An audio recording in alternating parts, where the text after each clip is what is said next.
অনেক যুবক ভাবে গার্লফ্রেন্ড আমার আপন বেটা, জায়গা মতো বাস খাইলে বুঝবা আপন কারে হয়। মেয়েরা প্রেম করার সময় প্রেম করে একটার লগে, বিয়ে করে আর একটার লগে। আর বিপদে পড়লে বুঝবা বাপ মা ছাড়া পৃথিবীতে আপন বলতে আর কেউ নাই যুবক ভাড়া। আমি আসিফ তো দেখ, তোমাদের কাছে তো অ্যান্ড্রয়েড ফোন সবার আছে, আমি তো এখন দামি দামি ফোন চালাই। আমার কাছে তো একটা সময় কিছুই ছিল না। তা আমার একটা কথা মনেই পড়ে গেল, বলবো মুরব্বী আব্বাজান, বলা যাবে? আচ্ছা, আমার বয়স যখন মেবি এই কত হবে, 16, 17, 18, এক্স্যাক্টলি লাইক দ্যাট। তো আমার অ্যান্ড্রয়েড ফোন খুব পছন্দ ছিল। আরে যুবক মানুষ তো বদমাইশ তো করতে মন চাইবে, খুবই স্বাভাবিক। তো আমার আব্বা আমাকে বলেছে, আসিফ একদম খবরদার আব্বা, ভুলেও ফোন চালাবো না, তুমি বড় হও, তুমি বড় ইসলামিক স্কলার হয়ে যাও, তুমি মাস্টার্স কমপ্লিট করে ফেলো, তোমাকে আমি আব্বাই ফোন কিনে দেবো। এটা আমার মুরব্বীরা ভালো বুঝবেন, আমি জানি মুরব্বীরা ভালো বুঝবে কথাটা। তো আমি ভাবছি যে তোমার কথা আমি শুনি, খালি টাকাটা হোক আমার। তো আব্বা আমাকে মাসিক খরচ দেয়, প্রত্যেক মাসে 500, 1000 যা হয় দেয়। তো আমি টাকাগুলো বাঁচিয়ে বাঁচিয়ে বাঁচিয়ে বাঁচিয়ে কোনো মতে মেবি এটার দাম 6 থেকে 7 হাজার টাকা হবে এরকমই, খুব লোকন মানে লুকায় লুকায় কোনো মতে কিনে রেখে দিয়েছি। মোটামুটি 1 মাস চালিয়েছি। কে যেন বদমাইশ করে বাপের কানে দিয়ে দিয়েছে যে আসিফ কিন্তু মোবাইল কিনেছে। তা আমি বাসায় আসছি, আব্বা বলছে, আসিফ আব্বু এদিকে আসো। কি হয়েছে? তুমি নাকি মোবাইল কিনেছো? বলছি, আরে না, কে বললো তোমাকে আমি মোবাইল কিনে? আব্বা আমি কিন্তু শুনছি, আমার বাপ কিন্তু খুলনার লোক, আমিও খুলনার লোক, আমার সবার জন্ম খুলনায়। বলছে, আব্বা তুমি কেনছো? আমি কিন্তু শুনছি। ওয়ানে দাও, আমার বাড়ি করে দাও। আব্বা আমি কিনি নাই, এই মিথ্যা কথা, তোমার কিটা কইছে? আমি কিনি নাই। আমার বলছে, আমি জানি কিনেছো, বের করো। আমি বলছি, আমি এই ফোন তোমাকে দিব না। বিশ্বাস করো না, আমার বয়স প্রায় 25 প্লাস, প্রায় 30-এর কাছাকাছি। আমার আব্বা জীবনে আমাকে কোনোদিনও মারে নাই, কোনোদিনও একটা এমনিও করে নাই। পুরো বছরে একটা দিন মাহফিল, আমি থাকবো মাত্র 1-1.5 ঘন্টা। যদি আপনি আমাকে দেখতেই না পারেন তো সারা জীবন আফসোস থেকে যাবে। আজকে আমি চাই না কোনো বিশৃঙ্খলা হোক, আমি চাই না আমাকে দেখতে কোনো অসুবিধা হোক। একদিন এসেছি, কবে আবার আসবো এ তো সির্ফ আল্লাহকে মালুম হ্যায়। তো আমরা চাই আজকের মাহফিলটা আসছিও ভালোবাসা নিয়ে, ভালোবাসা নিয়ে বিদায় নিব আমরা সবাই। বলেন সবাই ইনশাআল্লাহ। আমার যুবক ভাইয়েরা কেমন আছেন আপনারা সবাই? আলহামদুলিল্লাহ। আপনারা সবাই একবার ডানে বামে তাকান, সবাই তাকান। আচ্ছা, এবার আমার দিকে তাকান। আমি যা বুঝতে পারতেছি আজকের মাহফিলের সিচুয়েশন, আমার যে অবজারভেশন, আমার যেই পর্যবেক্ষণ আমাকে বলছে যে আজকের মাহফিলে যত অডিয়েন্স এসেছে, if I am not making any mistake, যদি আমার কোনো ভুল না হয়, 90 ভাগ নয়, 95% যুবক ভাইরা আজকে মাহফিলে এসেছে।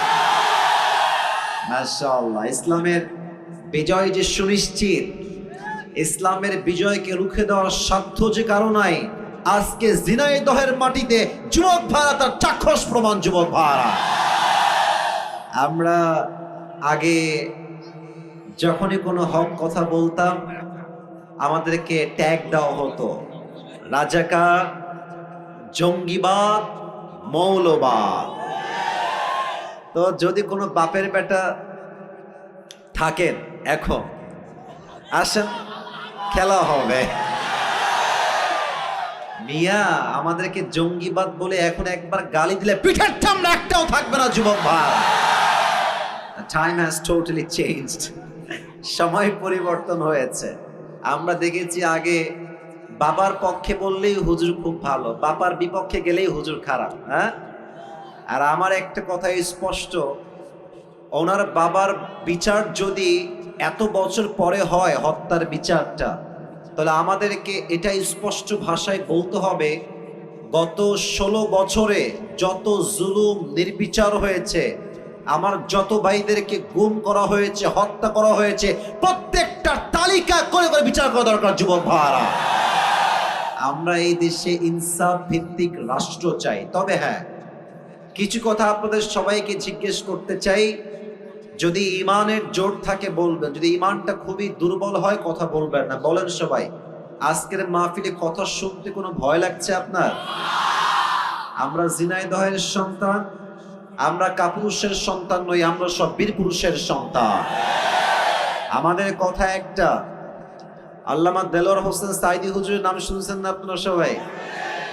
হুজুর বলতেন যে বিড়ালের মতো 500 বছর বেঁচে থাকার কোনো দাম নাই, সিংহের মতো 1 ঘন্টা গর্জন দিয়ে আমরা বাঁচতে চাই। আমি আজ খুব তিতা সত্য কথা আমার ওয়াজের ভূমিকায় বলবো, অনেকের হজম করতে একটু কষ্ট হবে, তাই আগে একটু ঢোক গিলে না, পরে গিয়ে যেন বললেন না যে আসিফ হুজুর খুব লোকটা সুবিধার না। আসলে কথা হচ্ছে হক কথা বরদাস্ত করার মতো যোগ্যতা সবার থাকে না। আমি কিছু তিতা হক কথা বলছি। প্রথম কথা, এখানে এই কথা বলে কি ওখানে না, হাসি না, একদম হাসি না। না, ঝিনাইদহের মানুষ ভালোবাসার জায়গা ভালোবাসা, আদবের জায়গা আদব। এটা মাছের বাজারের তাফসীর প্রোগ্রাম। আপনি ইচ্ছা মতো ওখান থেকে যে কেউ ডাকতে পারবেন না, প্লিজ বোঝার চেষ্টা করেন। এখানে অনেক মিডিয়া আছে, এটা কালকে বদনাম হয়ে যাবে, মেহেরবানি করে। আমি আপনার পায়ে হাত রাখলাম, যান, এর চেয়ে বড় বিনয়ী আমি আর হতে পারছি না। পায়ে হাত রাখলাম, কিপ কোয়াইট, একদম চুপ থাকেন। আমি যা বলি মনোযোগ দিয়ে শোনেন।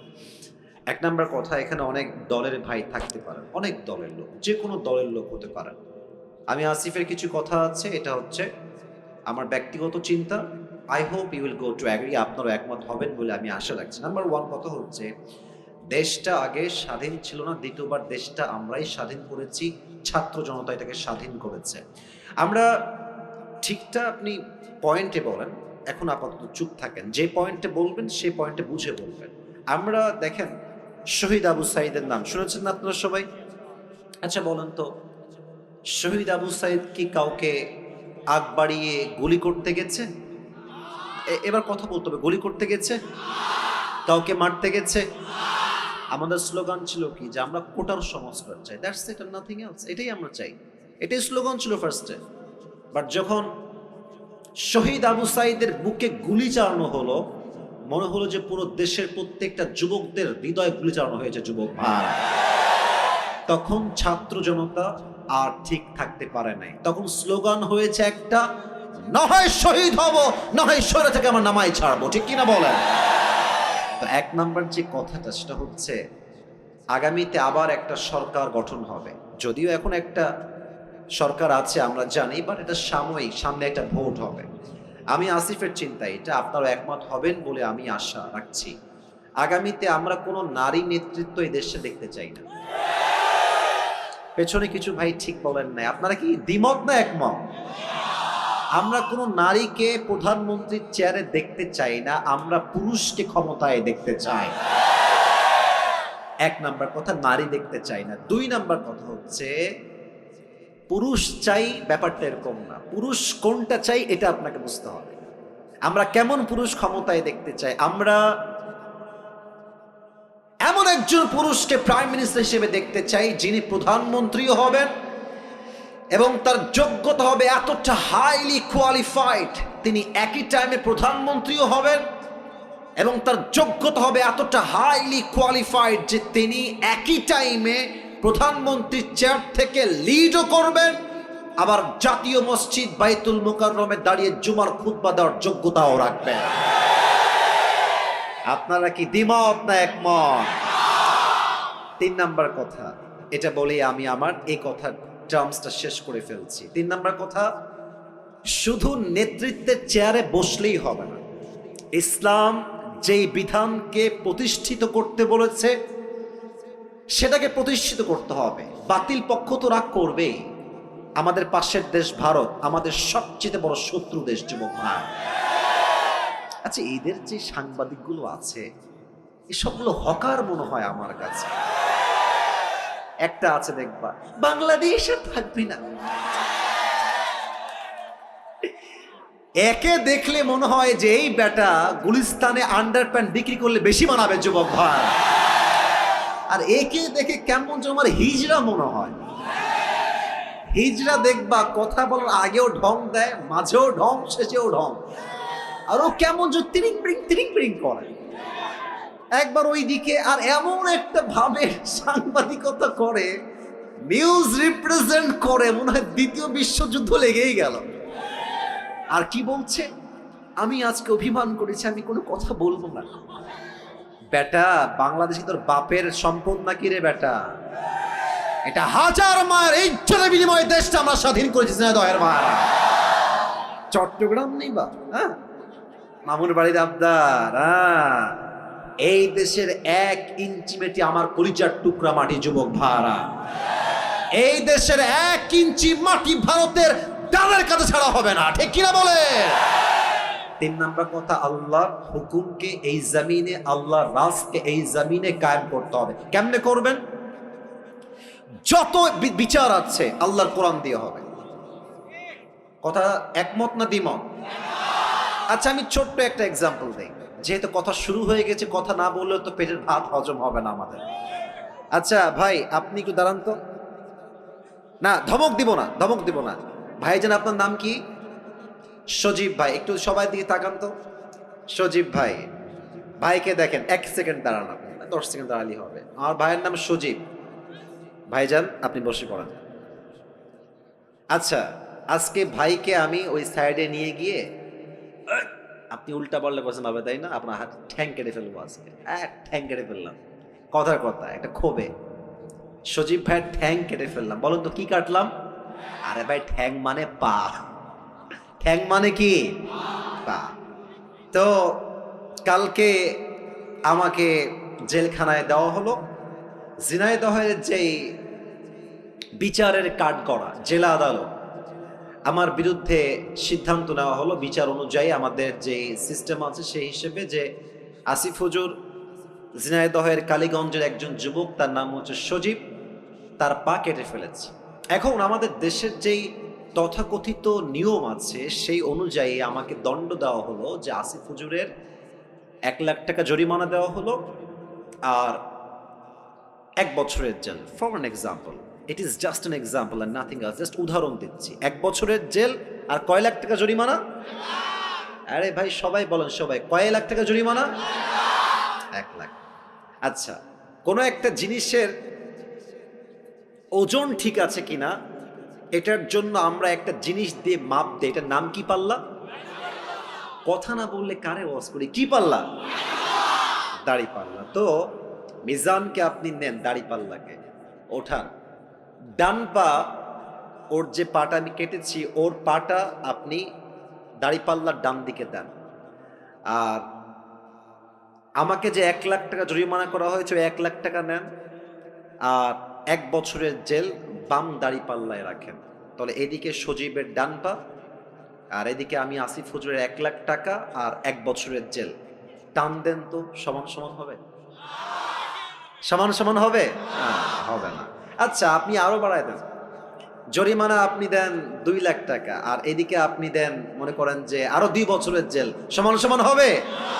যদি কোরআন দিয়ে রাজ কায়েম হয়, কোরআন কি বলছে? চোখের বদলে চোখ, নাকের বদলে নাক, কানের বদলে কান, ঠোঁটের বদলে ঠোঁট, ঠ্যাঙের বদলে ঠ্যাং, জানের বদলে জান। ওর ঠ্যাং জানি কেটে ফেলেছি, ওর ঠ্যাংটা ডান পাল্লায় দেন আর আমার ঠ্যাংটাও কেটে ফেলেন, বাম পাল্লায় দেন, টান দেন, দেখবেন সমান সমান হয়ে গেছে।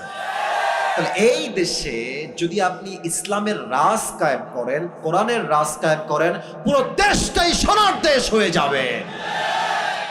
আমার 2 বছর আগে আল্লাহ তাআলা আমাকে উমরাহ করার একটা সুযোগ দিয়েছেন, আলহামদুলিল্লাহ। আমি নবীজির রওজায় গিয়েছি, মক্কায় গিয়েছি, মদিনা আমি ভিজিট করেছি। তা আমার এখনো মনে আছে, মদিনায় যখন আমি গেলাম ফর দ্য ফার্স্ট টাইম, তখন বাজে রাত 2টা বা 3টা। আমি এয়ারপোর্টে ল্যান্ড করেই মদিনায় চলে আসছি, নবীজির রওজার সামনে। এই সোনামণি, বসো বসো বসো। এ নতুন নাকি রে? এখনো যাইতেছে? বস রে, বসো। না না না, যাও, যাবে না, বসো। ওয়াশরুম সব পরে হবে, বসো। ওকে ধরে বসো। না না না, এত সোজা? আরে বাড়ি কোথায় রে? বাড়ি কোনে ভাই? বসো ভাই, ওনে বসো ভাই, কোনে যাওয়া যাবে না ভাই, বসো। সবাই একটা কাশি দেন। কি সাহস রে, তাফসীর শুরু করলাম না উঠে যাচ্ছে রে। সবাই একটা তাকবীর দেন, লিল্লাহি তাকবীর। তো আমি যখন নবীজির রওজার সামনে ঘুমালাম, 2য় দিন বাদ এশার ঘুমায় গেলাম, এশার নামাজ পড়ে। তো আমার আইফোন, আমার অ্যান্ড্রয়েড ফোন, আমার মানি ব্যাগ, আমার রিয়াল, পাসপোর্ট সব আমার বুকের ডান পাশে আমি রাখলাম। ওপেনলি ঘুমায় গেলাম নবীজির ঠিক রওজার সামনে। আইফোন রাখা, অ্যান্ড্রয়েড ফোন রাখা, টাকা রাখা, রিয়াল রাখা, বাংলাদেশি টাকাও সেখানে ছিল, মানি ব্যাগ ছিল, পাসপোর্ট সব ওখানে রাখা আমার। তা আমি ঘুমালাম ঠিক এশার নামাজের পরে। ভেবেছিলাম তাহাজ্জুদ পড়বো উঠে, বাট এত শান্তির ঘুম নবীজির রওজার সামনে এসেছে, আমার ওই ফজর আজানের সময়ই ঘুম ভেঙেছে। তো আমি যখন ঘুম থেকে উঠে ঠাস করে উঠছে লাফ দিয়ে, তো দেখছি যে আমার আইফোন যেখানে ছিল ওখানেই আছে, টাকা টাকার জায়গায় আছে, ওয়ালেটের জায়গায় আছে, রিয়ালের জায়গায় আছে, পাসপোর্টের জায়গাতেই আছে। আমার তখন মনে হলো যে কোথায় আইফোন, আমাদের দেশে আন্ডারপ্যান্ট রেখে ঘুমালেও দেখবেন চুরি হয়ে গেছে। তো সৌদি আরবে আল্লাহর কোরআনের সব আইন কায়েম হয় নাই, কিছুটা আইন কায়েম হয়েছে। সৌদি আরবে এই নিয়ম আছে, ওয়াসারিকু ওয়াসারিকাতু ফাকতাউ আইদিয়াহুমা জাযাআন বিমা কাসাবা নাকালাম মিনাল্লাহ। যদি কেউ চুরি করে ফেলে সঙ্গে সঙ্গে cut down his right hand, হাত কেটে ফেলো। এই জন্য সৌদিতে অন্য পৃথিবীর প্রত্যেকটা দেশের চাইতে চুরির সংখ্যা কম, শান্তি বেশি। যুবক ভাইরা ঠিক কিনা বলো? কয়েকটা আইন দিয়ে যদি দেশটা এত শান্তি হয়ে যায় কোরআন আইন দিয়ে, আমার তো বিশ্বাস যদি আগামীকাল এই দেশটা কোরআন দিয়ে চলতে শুরু হয়ে যায়, পুরো দেশের প্রত্যেকটা ইঞ্চি ইঞ্চি মাটি কলের মাটি হয়ে যাবে। জিনাদার ভাইরা, আল্লাহ এই দেশটা আমাদের সবাইকে দেখার তৌফিক দান করে পড়া আমি না, জোরে বলুন সবাই আমি। আচ্ছা, আপনাদের বউ আছে কার কার একটু হাত তুলুন তো। আচ্ছা আচ্ছা আচ্ছা, হাত নামান।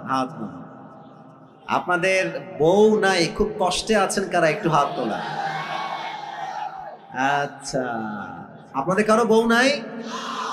আমি বিশ্বাস করি না, মিথ্যা না সত্যি? আরে আব্বা বোঝে না রে, ছেলের বিয়ের বয়স হয়ে গেছে।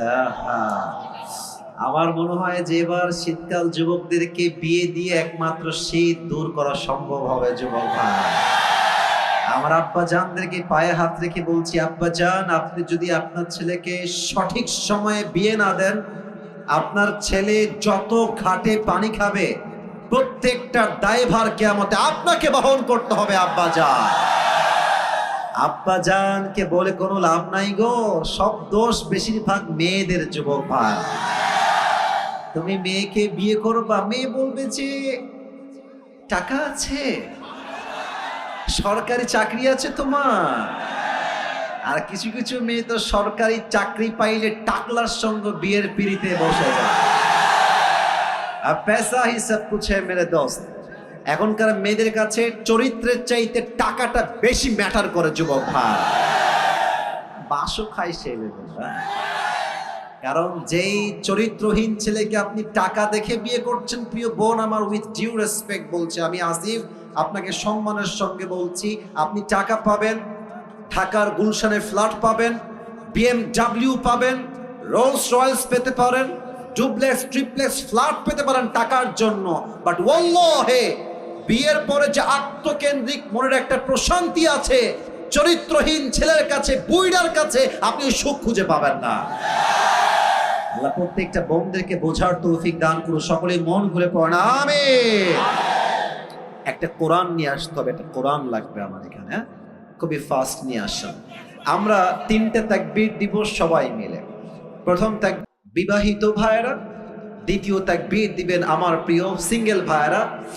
আমি দেখতে চাই হু ইজ মোর পাওয়ারফুল, কার শক্তি কত বেশি। বিবাহিত ভাইরা একটা কাশি দেন, স্লোগানে বেশি জোর পাইনি, আর একবার কাশি দেন বিবাহিত ভাইরা, দেখা যাক কারা পারে। বিবাহিত ভাইরা, it's time for the married people. বিবাহিত ভাইরা তাকবীর দেন সবাই, লিল্লাহি তাকবীর। মোটামুটি চলে, খুব বেশি একটা ভালো না। আচ্ছা, এবার সিঙ্গেল ভাইরা একটা কাশি দাও, ওরে বাবা রে। এবার দেখা যাক কে পারে। বিবাহিত ভাইরা চুপ থাকবেন, সিঙ্গেলদের পালা এবার। লিল্লাহি তাকবীর। বিবাহিত ভাইরা, আই এম সো সরি, আমাকে আপনারা মাফ করে দিবেন, আজকে আমার সিঙ্গেল ভাইরা জিতে গেছে, ঠিক আছে কিনা বলো? আচ্ছা, শেষ তাকবীর দিয়ে মূল ওয়াজের বিষয়ে ফিরে যাব। আমার সবাই মিলে এবার দিবেন, এমন জোরে দিবেন যে আমি আসিফ আমার সবাইকে নিয়ে স্টেজ ভেঙে নিচে পড়ে যাব। সবাই একটা কাশি দেন। লিল্লাহি তাকবীর। ডান হাত লাগবে, একদম গায়ের জোর সমস্ত ঈমান দিয়ে এক করে বলবেন লিল্লাহি তাকবীর। আল কোরআনের আলো, আল হাদিসের আলো, কোরআন হাদিস যেখানে, আলেম ওলামা যেখানে, ঝিনাইদহবাসী যেখানে, কালীগঞ্জবাসী যেখানে, আল্লাহ কবুল করুক। আমিন। আমি আপনাদের জন্য আজকে একটা गिफ्ट নিয়ে আসছি, নেবেন? हादिया। ये हर किसी को मिलने वाला नहीं है, ये नसीब की बात है, सिर्फ एक इंसान को ये मिलेगा, যে কোনো একজন। এটা আমার একটা টুপি আমি নিয়ে আসছি, এটা আমি যে কোনো একজন যুবককে হাদিয়া দিব। এই কল টুপি কিন্তু আজহারিও পড়ে, একটু ভাব দিলাম একটু বেশি করে যেন তোমরা আগ্রহী হও। হ্যাঁ, তো এই টুপিটা যে পেতে চান এখন থেকে মনোযোগ বাড়ায় দেন। শর্ত একটা, আমি আসিফ কোরআন থেকে হাদিস থেকে যে বিষয়ে আলোচনা পেশ করব, যদি শেষে গিয়ে কেউ সেই কথাগুলো পয়েন্ট টু পয়েন্ট আমাকে মুখস্থ বলতে পারে, কারণ ওয়াজটা পুরোটা পয়েন্ট ভিত্তিক হবে, 1 2 3 4 5 6 7 এই টাইপের হবে। তো যদি কেউ 7টা পয়েন্ট মুখস্থ করতে পারে, তাকে আমি আসিফ শেষে গিয়ে এই টুপিটা পুরস্কার হিসেবে পরিধান করাই দিব। রাজি আছেন তো সবাই? ইনশাআল্লাহ। আমার ওয়াজ কিন্তু আধা ঘন্টা অলরেডি হয়ে গেছে, বলেন সবাই ইনশাআল্লাহ। শেষ তাকবীর দেন। এই ডানে বারবার সাউন্ড পাচ্ছে, এদিকে সব ঠিকঠাক, আমি আর সাউন্ড ডান থেকে চাচ্ছি না। আচ্ছা, সবাই এটা তাকবীর দেন। লিল্লাহি তাকবীর। আজ আলোচনার সেন্ট্রাল থিম বা সাবজেক্ট ম্যাটার হচ্ছে how can we get closer to আল্লাহ সুবহানাহু ওয়া তাআলা। আমরা রবের নিকটবর্তী কাছের বান্দা হব কেমনে? রবের সবচেয়ে প্রিয় বান্দা হতে চাই আমরা কেমনে? কেমনে হব? আমি সবাইকে প্রশ্ন করে উত্তর দেন সবাই। আল্লাহর প্রিয় বান্দা আমরা সবাই হতে চাই কি চাই না? আপনার জবাব বলবে আপনি আসলেই চান কি চান না। বলেন সবাই, চাই কি চাই না? বলেন তো সবাই আমাকে জবান খুলে, আমাদের রব, আমাদের রব, আমাদের সত্তা একজন, আওয়াজ দিয়ে বলেন সবাই, তিনি কে? আল্লাহ আমার রব। বলেন সবাই, আল্লাহ আমার রব। দমে দমে তনু মনে তারি অনুভব, তোমার দুনিয়াতে আমি যেদিকে তাকাই, অথই নিয়ামতে ডুবে আছি সবাই। পাখ পাখালির কণ্ঠে শুনি তাসবিহ করো রব, তাসবিহ করো রব। আল্লাহ আমার রব, এই রবই আমার সব। রবকে আপনারা সবাই পাকিস্তানের একজন টপ ফেমাস স্কলার, তার নাম হচ্ছে মাওলানা তারিক জামিল। অনেকে আপনারা দেখেছেন তাকে, আপনারা শুনেছেন। ওনার একটা কথা আমি আসিফের কলিজায় গিয়ে আঘাত লেগেছে, আমি এটাকে লিখে রেখেছিলাম, আজ আমি কোট করার ট্রাই করছি। ফার্স্ট অফ অল এটাকে আমি উর্দু ভাষায় বলবো। ভাই, লোকের জায়গা এমনিতেই নাই, ওখানে এসে আবার ঠাসি করলে হবে? জায়গা নাই তো ভাই, দাঁড়ায় থাকতে পারলে দাঁড়ায় থাকেন, নয় আবার গ্যাদারিং হবে। মেহেরবানি করে সবাই আমার চোখে চোখ রাখেন। মাওলানা তারিক জামিল হচ্ছে একজন top famous scholar, is from Pakistan. উনি রবকে পাওয়ার ব্যাপারে ছোট্ট একটা বাক্য বলেছেন। আমি জাস্ট সেই বাক্যটা প্রথমে উর্দুতে কোট করছি, then I will translate in Bangla, and then আমি বাংলায় তর্জমা করব। মাওলানা তারিক জামিল বলেন,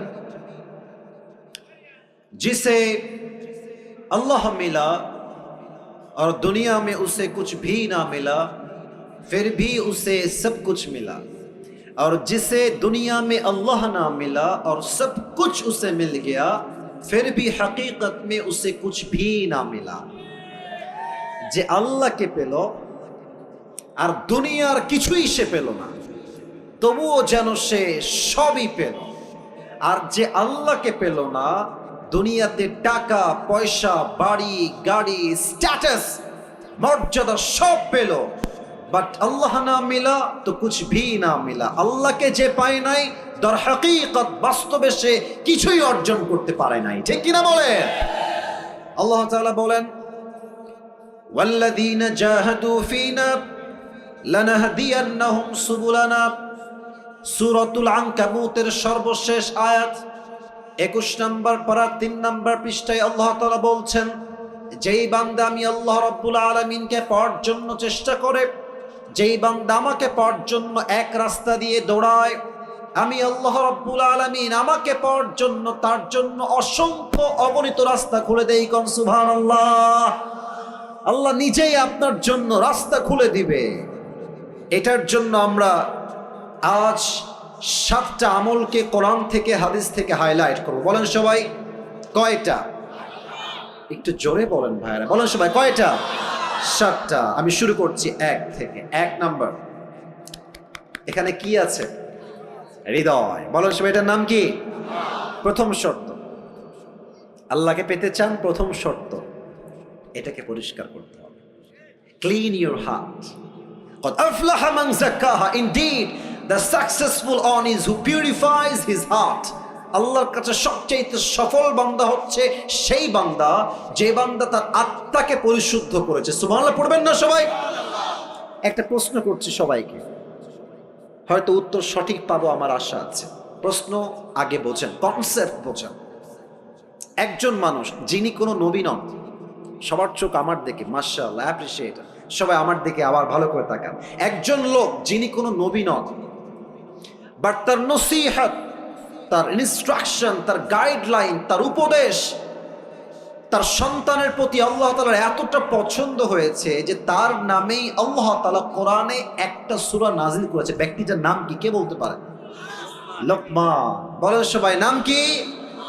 লোকমান হাকিম।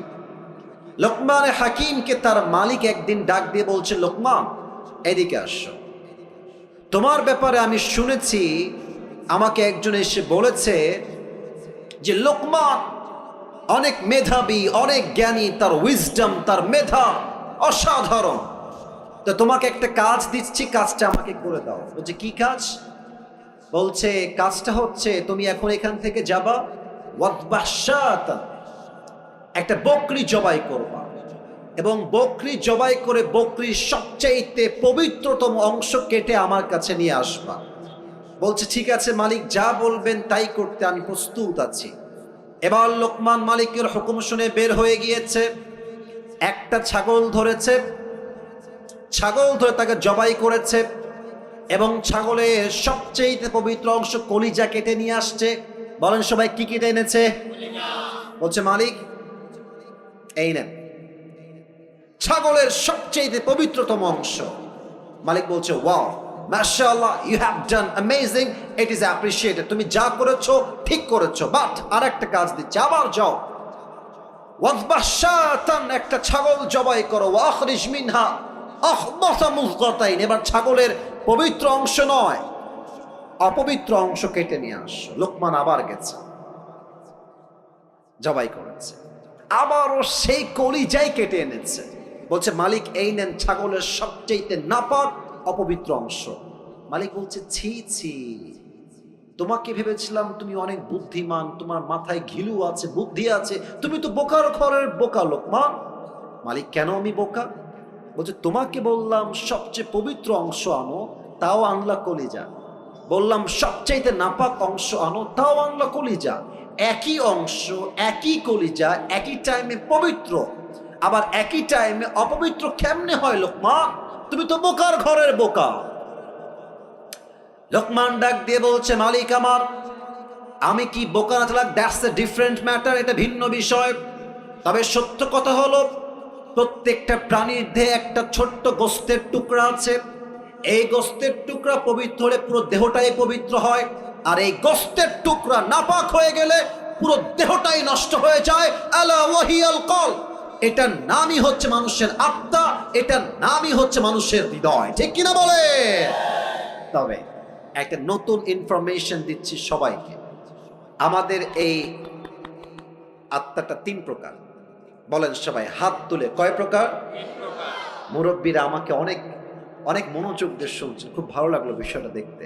বলেন তো আমাদের এই হৃদয় বা আত্মা কয় প্রকার? হাত নামান। এক, আমি বলবো আপনারা আমার সঙ্গে বলবেন। এক হচ্ছে সুস্থ। এক নাম্বার, এই বামে সাউন্ড নাই কেন ভাইয়ারা? এক নাম্বার সুস্থ। দেখেন আপনারটা কোনটা হয়, একটু মিলায় না। এক হচ্ছে সুস্থ, দুই হচ্ছে অসুস্থ, দুই কি? তিন হচ্ছে মৃত। সুস্থ আত্মাকে ফালইয়াউমা লা ইয়ানফাউ মালু ওয়ালা বানুন ইল্লা মান নাতাল্লাহা বিকলবিন সালিম। সুস্থ আত্মা সেই আত্মা যেই হৃদয়ে হিংসা নাই, বিদ্বেষ নাই। কিয়ামতের কঠিন দিনে মানুষের ধন, ওয়েলথ, স্ট্যাটাস, টাকা পয়সা, গাড়ি বাড়ি, নাথিং উইল ওয়ার্ক দেয়ার, কোনো কিছুই কাজে আসবে না। ইল্লা মান নাতাল্লাহা বিকলবিন সালিম, যার আত্মা পরিশুদ্ধ হবে আল্লাহ তাকে নিজেই জান্নাতের ঘোষণা দিবে। সুবহানাল্লাহ পড়েন। This is called wealthy heart, সুস্থ হৃদয়, অ্যাক্টিভ হৃদয়, সুস্থ আত্মা। নাম্বার টু, এটা বুঝতে গেলে আপনাকে একটা এক্সাম্পল দেওয়া লাগবে। আচ্ছা, আমরা যে আজকে বসে আছি, আজকে কয় তারিখ? কথা বলো সব, আজকে কয় তারিখ? আচ্ছা, আর একটা উত্তর সবাই জানেন, সবাই জানেন, এটা 2023 সাল না 24 সাল? আচ্ছা, আপনাদের ঝিনাইদহে মেডিকেল আছে না? আরে ভাই কথা না বললে তো ওয়াজ হয় না। মেডিকেল আছে না? হসপিটাল আছে না? ক্লিনিক আছে না? ডাক্তারের চেম্বার আছে না? আচ্ছা, আপনাদের সবাইকে আজ আমি নিয়ে যেতে চাই 100 years ago back, 100 বছর আগে, 1924 সাল। কত বছর আগে? 100 বছর আগে। ভাবেন তো, 100 বছর আগে এখন যে মেডিকেল আছে, কলেজ আছে, হসপিটাল আছে, আগে কি এরকম মেডিকেল কলেজ হসপিটাল ছিল যুবক ভাইয়েরা? না। তখন কি ছিল আমার মুরব্বীরা ভালো বুঝবেন। তখন ছিল কবিরাজ, কিংবা আমরা এটাকে বলি ওঝা। কবিরাজ কিংবা ওঝা। তো মনে করেন যে একজন যুবককে সাপে কেটেছে, এখন সেই যুবকটা কবিরাজের কাছে আসছে, এসে বলছে স্যার আমাকে সাপে দংশন করেছে। এখন তখন তো কোনো মেশিন ছিল না যে কোন সাপ কি বিষ চেক করবে কেমনে। তো ওঝা এটাকে বোঝার জন্য, কেমনে বোঝা এটা আপনাকে, আচ্ছা আমি টুপিটাই নিলাম, যান একটা বাটি নিতেন, বাটিতে মরিচ বাটতেন, লবণ বাটতেন, মরিচ এক পাশে লবণ এক পাশে, বলতো এই এদিকে আসো, বলো তোমার জিহ্বাটা বের করো। জিহ্বাটা বের করতো, লবণটা দিত, মরিচটা দিত তার জিহ্বার উপরে, বলতো হাউ ইট টেস্ট, এটা স্বাদ কেমন আমাকে বলো। তো সাপে দংশিত যুবক বা মুরব্বী যদি বলতো যে স্যার আমার কাছে স্বাদটা কেমন যেন, ঝালটা মরিচটা পাইনসা পাইনসা লাগে, তখন ওঝা বুঝে ফেলতেন যে এটা কোনো নর্মাল সাপ নয়, ধরা সাপ নয়, এটা বিষাক্ত সাপের ছোবল লেগেছে। কেমনে বুঝতো? কারণ সাপ যখন তার বিষ দিয়ে দংশন করে মানুষের দেহের প্রথম ক্ষতি কি হয়? জিহ্বার স্বাদ মরে যায়। তখন ঝালও পানসা মনে হয়, মিষ্টিও পানসা লাগে, কোনো কিছু স্বাদ তার বুঝে আসে না। এক্স্যাক্টলি মানুষের জীবনের সবচাইতে বিষাক্ত সাপের নাম হচ্ছে শয়তান, আর তার বিষের নাম হচ্ছে ওয়াসওয়াসা। মানুষ যখন শয়তানের ওয়াসওয়াসায় পড়ে যায়, সাপে কাটলে যেমন জিহ্বার স্বাদ মরে যায়, শয়তানের ওয়াসওয়াসায় পড়লে ইমানের স্বাদ মরে যায়। তখন কি হয়? বোরকা পড়তেও ভাল লাগে, পার্কে গিয়ে প্রেম করতেও ভাল লাগে। তখন কি হয়? তখন দাড়ি রাখতেও ভাল লাগে, জুব্বা পড়তেও ভাল লাগে, মসজিদের সভাপতি হতেও ভাল লাগে, সুদের ব্যবসা করতেও ভাল লাগে। অসুস্থ আপনার তখন ভালো কোনটা খারাপ কোনটা বুঝে আসে না। কথা বোঝেন নাই মনে হয় আপনারা। আমি আবরারুল হক আসিফ, আমার যদি ওয়াশ করতেও ভাল লাগে, আবার যদি আমার সুদ খাইতেও ভাল লাগে, ঘুষ খাইতেও ভাল লাগে, আমাকে বুঝতে হবে আমার আত্মা সুস্থ আত্মা নয়, আমার আত্মা অসুস্থ আত্মা। ঠিক কিনা বলে? আচ্ছা, এটা হচ্ছে অসুস্থ আত্মা। আর থার্ডটা খুবই ডেঞ্জারাস। এটা বলতে গেলে আমার নিজের মধ্যেই কম্পন তৈরি হয়ে যায়, আমি আপনাকে কি বলবো। কারণ এটা আসলে আমি আসিফের কথা হলে আপনি ভয় পেতেন না যে আসিফ হুজুর বলছে, এটা মিথ্যাও হতে পারে, not a big deal. Let's take it out, বাদ এটা। কিন্তু আমার কথা না, যে এটা তো আল্লাহর কথা, এটা তো আমার কথা না, এটা আল্লাহর কথা। আল্লাহ বলছে যাদের হৃদয় মরে গেছে, অসুস্থ নয়, মৃত আত্মা, এরা কারা?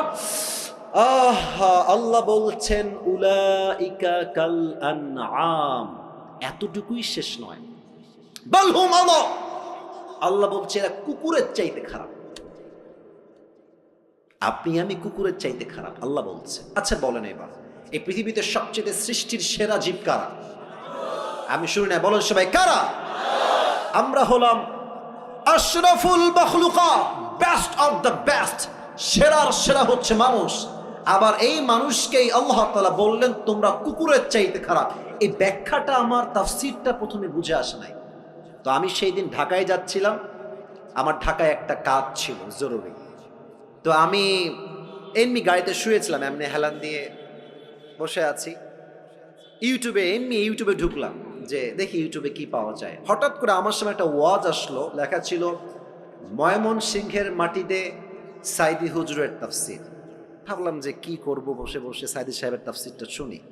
তো তিনি এই আয়াতের একটা চমৎকার ব্যাখ্যা দিলেন, আমি জাস্ট আয়াতের ব্যাখ্যাটা কোট করছি। উনি বললেন দেখেন তো, এখন বাজে রাত 11:30, মনে করেন আমি 10:30-এ ওয়াজ শুরু করেছি।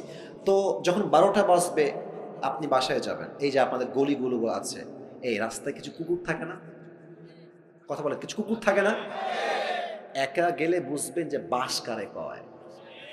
আমি দেখেছি একা থাকলে কুকুরদের ভাবই বেড়ে যায় আলাদা, এমন একটা ভাব মনে খেয়েই ফেলবে আমাকে, ঠিক কিনা বলেন?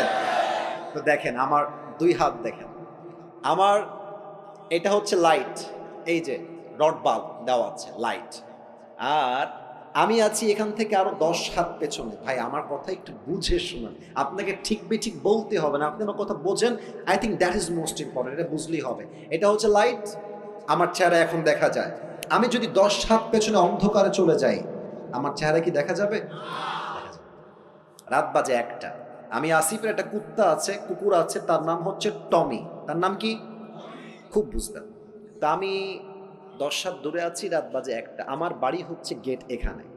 তো টমি দেখছে যে someone is coming from outside, রাত বাজে 1টা, কেউ মনে হয় দূর থেকে বাসার দিকে আসছে। টমি ভাববে হয়তো চোর আসছে, খেউ খেউ খেউ খেউ খেউ শুরু করে দিবে। আমি কিন্তু মালিক, সে ভেবেছে চোর, কেন? অন্ধকার। বাট আমি যখন আসিফ আস্তে আস্তে হাঁটতে হাঁটতে হাঁটতে লাইটের নিচে আসবো, আমার চেহারা ক্লিন হয়ে যাবে, দেখা যাবে। দেখবেন খেয়াল করে, কুকুর মালিককে দেখার পরেই সাউন্ডটা ডাউন হয়ে যায়, আর সামনে এসে সে তার মাথাকে ঝুঁকিয়ে মালিকের পায়ের কাছে নত করে সে তার ভাষায় বলে I am extremely sorry sir, আমি আপনাকে আসলে প্রথমে চিনতে পারি নাই। কথা ঠিক আছে কিনা বলে? এবার বলেন, এই যে কুকুরটা এত নত, এতটা আনুগত্যশীল কেন? আপনি জাস্ট তাকে একটা পাউরুটি দিয়েছেন, অথবা পানি দিয়েছেন, অথবা কখনো সে খুব ক্লান্ত ছিল, একটা আপনি শীতকালে একটা বস্তা দিয়েছেন, এতটুকুই তো। আপনি তো কুকুরকে BMW দেন নাই, আপনি তো কুকুরের বিয়ে দেন নাই, ওকে তো বাড়ির ভেতরে এসে জায়গা দেন না, জাস্ট একটা পাউরুটির জন্য।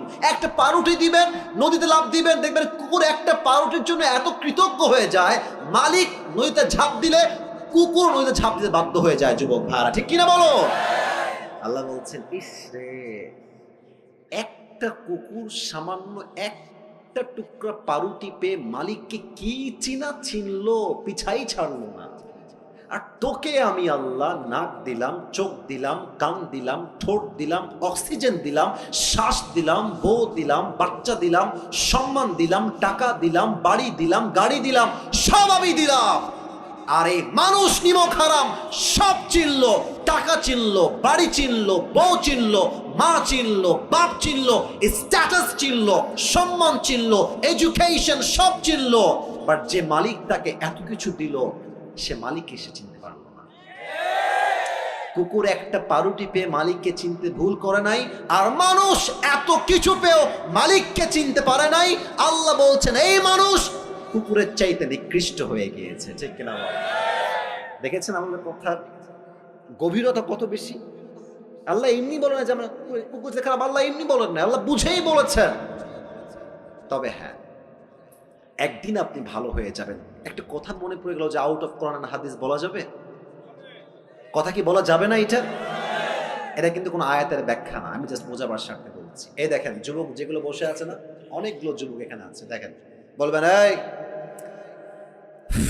চল নামাজে চল, দেখবেন একটা কমন ডায়লগ যুবকরা দেয়, প্যান্ট খারাপ। আসলে প্যান্ট না, ওর চরিত্রই খারাপ। তো এরা নামাজি কবে হবে? দেখবেন যখন মুরব্বী হয়ে যাবে। অনেক মুরব্বী দেখবেন যুবক বেলায় বদমাইশের বদমাইশ, বাট বড় হয়ে গেলে, মুরব্বী হয়ে গেলে হজ করে এসে আল্লাহওয়ালা হয়ে যায়। এরকম লোক আছে না এই বাংলাদেশে? তো তোমরা যে ঠিক হবে একটা বোঝাবার সাথে এক্সাম্পল দিচ্ছি। ওই এক ব্যাঙে আর এক সাপে ছিল খুব গলায় গলায় বন্ধুত্ব। তো একদিন ব্যাঙ সাপকে বলছে যে বন্ধু, তোমার যে চেহারা জাস্ট ওয়াও, এত সুন্দর চেহারা, আর তোমার যে গায়ের রং ব্ল্যাক কালার জাস্ট ওয়াও, আর তুমি যখন এমনি ফনা তুলো, ফস ফস ফস ফস করো, just looking like a wow, অসাধারণ বন্ধু। তো সাপ বলছে কি রে, আমি কি সত্যি এত সুন্দর নাকি রে? লজ্জায় মাথা নত হয়ে গেছে, খুব লজ্জা পাচ্ছে, আর খুব খুশি হয়েছে সাপটা ব্যাঙের মুখে এত প্রশংসা। তো ব্যাঙ প্রশংসা করতে করতে বলছে যে বন্ধু, সবই ঠিকঠাক আছে, তবে তোমার একটা বিষয় আমার মোটেও ভালো লাগে না। সাপ বলছে কি রে, কোন বিষয়? বলছে বন্ধু, তোমার চেহারাও সুন্দর, রঙও সুন্দর, ফসফসও ঠিকঠাক আছে, বাট যখন তুমি রাস্তা দিয়ে হাঁটো সোজা হয় না, তিরিং বিরিং করে হাঁটো, এটা ভালো লাগে না। তো সাপ বলছে বেয়াদব, এত বড় সাহস, তুই আমার ভুল ধরিস? এমনি ফস করে উঠছে। এখন ব্যাঙ বলছে ও বাবা, এত প্রশংসা করলাম, একটাও গায়ে লাগলো না, একটা বদনাম করলাম গায়ে লেগে গেল। বন্ধু তুমি তো লোক বেশি সুবিধার না গো। এক লাফ দিয়ে পড়ছে পুকুরে। আর সাপ যে ফস করে উঠেছে, পাশে ছিল এক রাখাল। রাখাল কয় কিডারে, ওখানে কিডারে, দৌড় দিয়ে আসছে, দেখছে মাশাআল্লাহ সাপ মামা এমনি আছে। আর রাখালের হাতে ছিল বিশাল লম্বা একটা লাঠি, বিসমিল্লাহ বলে ওখানেই শুরু। মা এমন মার দিয়েছে, 5 মিনিটে সাপ সোজা হয়ে গেছে। এখন 2 ঘন্টা হয়ে যায়, সাপের কোনো ফসফস নাই।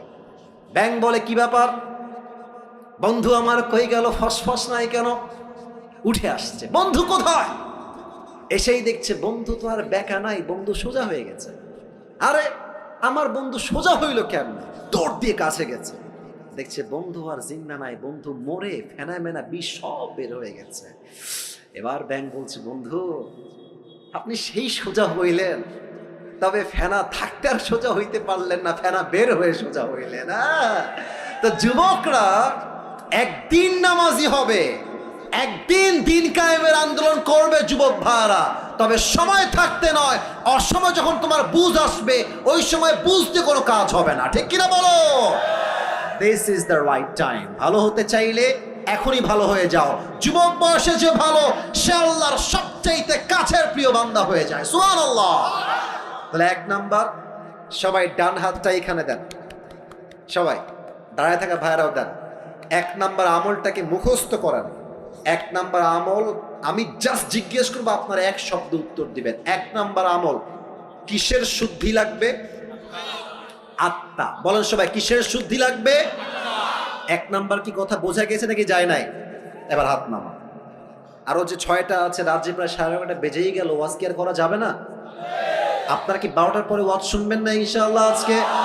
আরে কিসের 12টা, আমার তো 1.5 ঘন্টা, আমার বিশ্বাস না। আমার বিশ্বাস যদি আজকে সারা রাতও মাহফিল হয়, প্রত্যেকটা যুবক মুরব্বী ওয়াজ শেষ করে ফজরের নামাজটা পড়ে তারপরে ঘুমাবে যুবক ভাইরা, ঠিক কিনা বলো? 1 নাম্বার আত্মার পরিশুদ্ধি। 2 নাম্বার বড় মারাত্মক, এটা যে বুঝবে সে অনেক কিছু বুঝে যাবে। 2 নাম্বার হচ্ছে আল্লাহ রসুলের ভালোবাসা লাগবে। আল্লাহ রসুলের ভালোবাসা যার মাঝে নাই, তাকে দিয়ে কোনোদিনও আল্লাহকে পাওয়া সম্ভব নয়। মনে করেন আমার একটা ছেলে আছে, তার নাম হচ্ছে তৌসিফ। কেউ তাকে একটা লাথি মারলো আমার সামনে, আমি কি তাকে আর ভালোবাসতে পারবো? কথা কোন, ভালোবাসতে পারবো? আমাকে ভালোবাসতে হলে আমার বউকে সম্মান করতে হবে, বাপ মাকে সম্মান করতে হবে, ছেলেকেও সম্মান করতে হবে। যে তাদেরকে ভালোবাসতে পারবে সেই তো আমার ভালোবাসা পাওয়ার যোগ্যতা রাখে, ঠিক কিনা বলে? নবীর ভালোবাসার এক্সাম্পল দেখেন তো, আমার মুখে এইটা লম্বা লম্বা কি, ওই যে ভাইয়েরা কথা কয় না, বলেন সবাই নাম কি?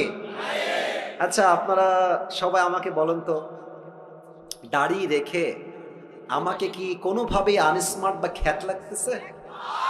একদম না, রাইট। কিছু মেয়ে দেখবা যে দাড়ি দেখলে একটু চুলকায়, বলে যে এটা আমার বিয়ে করা যাবে না। দেখবা এদের দাড়িওয়ালা পছন্দ হয় না, গাঞ্জাখোর পছন্দ হয়। যুবক ভাই, তোমার হৃদয়ে নবীর ভালোবাসা আছে, তুমি স্পষ্ট ভাষায় বলবা ঝিনাইদহের সন্তান আমরা, এক কথার মানুষ আমরা, দুই কথা জবান দিয়ে বের হবে না, ঠিক কিনা বলে? তোমার কথা হবে একটা, যেই মেয়ে আমাকে নবীর সুন্নাহের দাড়ি রেখে বিয়ে করতে চায় না, স্পষ্ট ভাষায় কথা, সেই মেয়ে আমার বউ হওয়ার যোগ্যতাই রাখে না। আর যেই মেয়ে আমাকে দাড়ির জন্য বিয়ে করতে চায়, সেই মেয়ে আমার বউ হওয়ার যোগ্যতা রাখে, ঠিক কিনা বলে? বলেন তো, আমার নবীর মুখে দাড়ি ছিল কি ছিল না? আমার নবীর মতো সুন্দর এই তল্লার দিল কেউ আর হতে পারে? যাদের চেয়ে সুন্দর তুমি, নবী আমার কামলিহিওয়ালা, দো জাহানের বাদশাহ তুমি, প্যারা নবী সাল্লি আলা, দো জাহানের বাদশাহ তুমি, প্যারা নবী সাল্লি আলা, যাদের চেয়ে সুন্দর তুমি, নবী আমার কামলিহিওয়ালা। সুবহানাল্লাহ পড়বেন না? 2 নাম্বার, নবীর ভালোবাসা লাগবে। 3 নাম্বার, বাপ মায়ের দোয়া লাগবে। অনেক যুবক ভাবে গার্লফ্রেন্ড আমার আপন বেটা, জায়গা মতো বাস খাইলে বুঝবা আপন কারে হয়।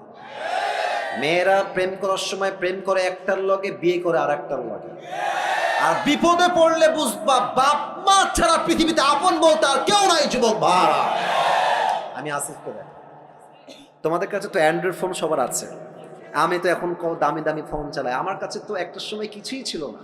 তা আমার একটা কথা মনেই পড়ে গেল, বলবো মুরব্বী আব্বাজান, বলা যাবে? আচ্ছা, আমার বয়স যখন মেবি এই কত হবে, 16, 17, 18, এক্স্যাক্টলি লাইক দ্যাট। তো আমার অ্যান্ড্রয়েড ফোন খুব পছন্দ ছিল। আরে যুবক মানুষ তো বদমাইশ তো করতে মন চাইবে, খুবই স্বাভাবিক। তো আমার আব্বা আমাকে বলেছে, আসিফ একদম খবরদার আব্বা, ভুলেও ফোন চালাবো না, তুমি বড় হও, তুমি বড় ইসলামিক স্কলার হয়ে যাও, তুমি মাস্টার্স কমপ্লিট করে ফেলো, তোমাকে আমি আব্বাই ফোন কিনে দেবো। এটা আমার মুরব্বীরা ভালো বুঝবেন, আমি জানি মুরব্বীরা ভালো বুঝবে কথাটা। তো আমি ভাবছি যে তোমার কথা আমি শুনি, খালি টাকাটা হোক আমার। তো আব্বা আমাকে মাসিক খরচ দেয়, প্রত্যেক মাসে 500, 1000 যা হয় দেয়। তো আমি টাকাগুলো বাঁচিয়ে বাঁচিয়ে বাঁচিয়ে বাঁচিয়ে কোনো মতে মেবি এটার দাম 6 থেকে 7 হাজার টাকা হবে, এরকমই। খুব লোকন মানে লুকায় লুকায় কোনো মতে কিনে রেখে দিয়েছি, মোটামুটি 1 মাস চালিয়েছি। কে যেন বদমাইশ করে বাপের কানে দিয়ে দিয়েছে যে আসিফ কিন্তু মোবাইল কিনেছে। তা আমি বাসায় আসছি, আব্বা বলছে, আসিফ আব্বু এদিকে আসো। কি হয়েছে? তুমি নাকি মোবাইল কিনেছো? আরে না, কে বললো তোমাকে? আমি মোবাইল কিনে। আব্বা আমি কিন্তু শুনছি, আমার বাপ কিন্তু খুলনার লোক, আমিও খুলনার লোক, আমার সবার জন্ম খুলনায়। বলছে, আব্বা তুমি কেনছো? আমি কিন্তু শুনছি। ওয়ানে দাও, আমার বাড়ি করে দাও। আব্বা আমি কিনি নাই, এই মিথ্যা কথা, তোমার কিটা কইছে? আমি কিনি নাই। আবার বলছে, আমি জানি কিনেছো, বের করো। আমি বলছি, আমি এই ফোন তোমাকে দিব না। বিশ্বাস করো না, আমার বয়স প্রায় 25+, প্রায় 30-এর কাছাকাছি। আমার আব্বা জীবনে আমাকে কোনোদিনও মারে নাই, কোনোদিনও একটা এমনেও করে নাই। এমনে করে না, এমনে করে নাই। আব্বা বলছে, আব্বা